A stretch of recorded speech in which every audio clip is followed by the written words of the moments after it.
হ্যাঁ রে, তোদের খেলা দেখা শেষ? দাঁড়া ভাই, আর একটু আছে।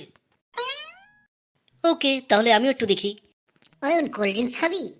না, তুই খা, আমি এসব খাই না। আরে না, ও তো শুধু জুস খায়। হ্যাঁ, জুস খাই, আর তোর মতন নাক ডাকি। ইয়েস, ইন্ডিয়া জিতে গেছে। চ তাহলে আমাদের বাড়ি, রিয়াও আসবে।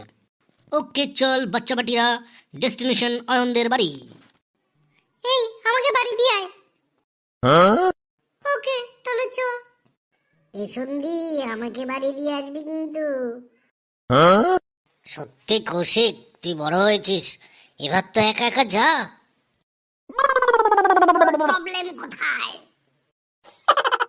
কিছুই না, বড় হয়েছিস, ট্রেন ধরবি, বাড়ি যাবি, এতে এত ভাববার কি আছে?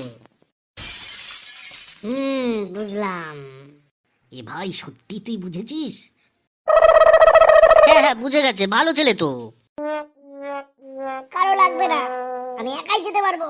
এই অয়ন, তোদের বাড়ি আর যাওয়া হবে না আমার। বাই। আরে চড়ছিস কেন, লাস্ট ট্রেনে যাবি। সেটাই দেখছি আমি। এই অয়ন, বলতো রকেট কে আবিষ্কার করেছি? রবার্ট এইচ গডডার্ড, ইউএসএর ইঞ্জিনিয়ার ছিল। বাহ, জানার ইচ্ছে ছিল খুব। থ্যাংক ইউ রে। It's okay. এই তোরা কি যাবি? দেরি হচ্ছে তো, চ সবাই চ।